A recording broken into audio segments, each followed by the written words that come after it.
Olá, bem-vindos a mais uma aula de História e nessa semana nós vamos aprender um pouco sobre a história e o tempo.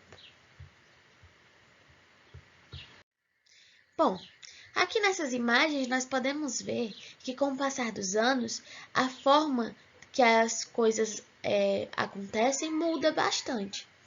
Por exemplo, a forma que nós vivemos hoje é diferente da forma que nossos avós, os nossos pais, os nossos bisavós viviam. Aqui nessa primeira imagem, nós temos uma menina que viveu aí nos anos de 1885. Já aqui nós também podemos ver uma menina, mas essa menina está vivendo no ano de 1910. E aqui nós temos uma menina que representa as meninas na atualidade, né, no tempo atual. Nós podemos ver que as formas de se vestir, de se portar mudaram, né? E que isso reflete bastante no modo que as pessoas vivem atualmente. Mas, afinal, o que é que a história estuda? Bom, você deve estar se perguntando onde queremos chegar, né, apresentando a questão dessas mudanças. A história, ela estuda justamente o processo de mudanças.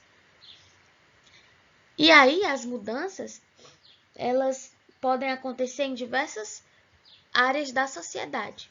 Por exemplo, no campo da comunicação, da moda, da alimentação, da forma que casas e construções são construídas, do lazer, ou seja, de como as pessoas se divertem, né? Entre outras funções. Mas a história, ela não estuda apenas as mudanças, ela também estuda as permanências. Ou seja, aquilo que mesmo com o passar dos anos não mudou, ou se mudou, mudou muito pouco. Exemplo disso são as construções presentes em algumas cidades brasileiras, como em Ouro Preto, São Luís, Olinda, Goiás e Salvador. Nesses lugares, nós encontramos construções que até hoje continuam intactas e que a gente chama de patrimônios. Ou seja, as permanências também podem ser percebidas nas brincadeiras que são antigas, né, e que continuam sendo praticadas hoje, como pular corda, brincar de peteca, por exemplo, de boneca, de carrinho, entre outras. Ou seja, a história, ela estuda as mudanças e também as permanências. Ela procura perceber o modo como as pessoas viviam nos tempos antigos e como vivem hoje. Além disso, ela também busca entender a relação que há entre aqueles tempos, ou seja, os tempos antigos e os tempos atuais. Ela estuda então o passado e também o presente. Por isso podemos dizer que a história é o estudo dos seres humanos através do tempo. E o tempo, pessoal, é um método, né? É um instrumento, digamos assim, que o ser humano utiliza para se situar no tempo, né? Nos acontecimentos do tempo. Como assim? Por exemplo, a gente costuma ver nos livros que há acontecimentos que são datados. O nascimento de Jesus, a independência do Brasil, descobrimento da América e todas essas datas, elas são situadas, ou seja, elas têm uma data de início e uma data de término. E como é que nós fazemos para situar essas datas? Ao longo do tempo, foram criando, né, o ser humano foi criando diferentes calendários, né?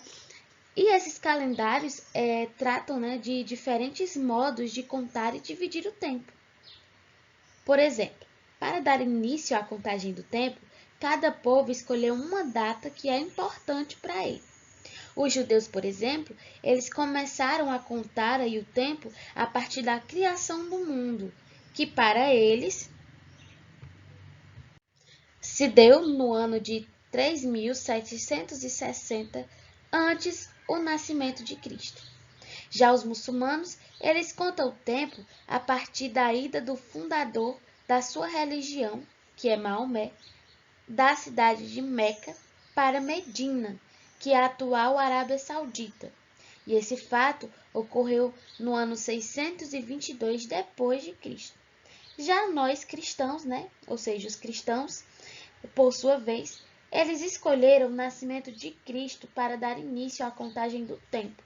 Por isso, o ano de 2020, para os cristãos, corresponde ao ano de 1441 para os muçulmanos e de 5.780 para os judeus.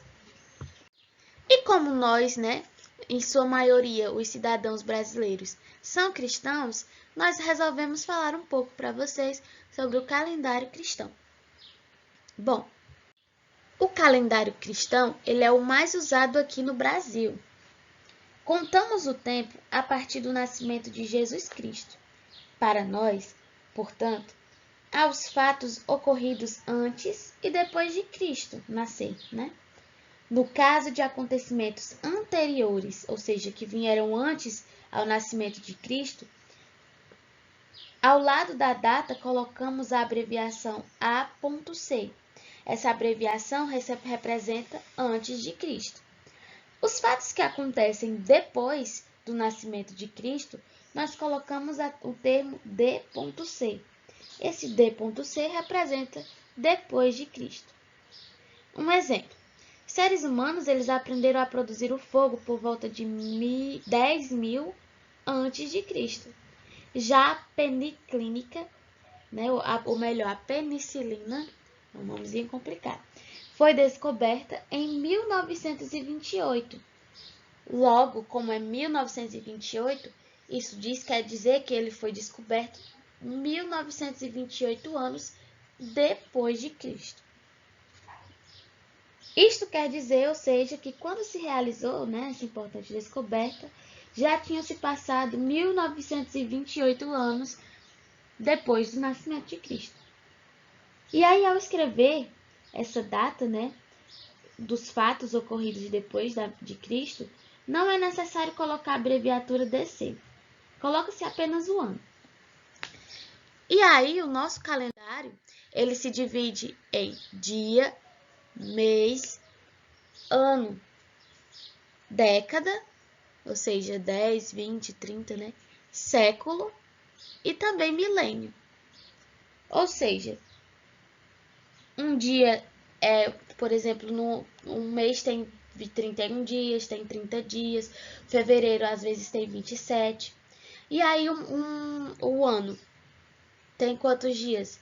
Um ano tem 12 meses, muitos dias que eu não sei dizer de cabeça.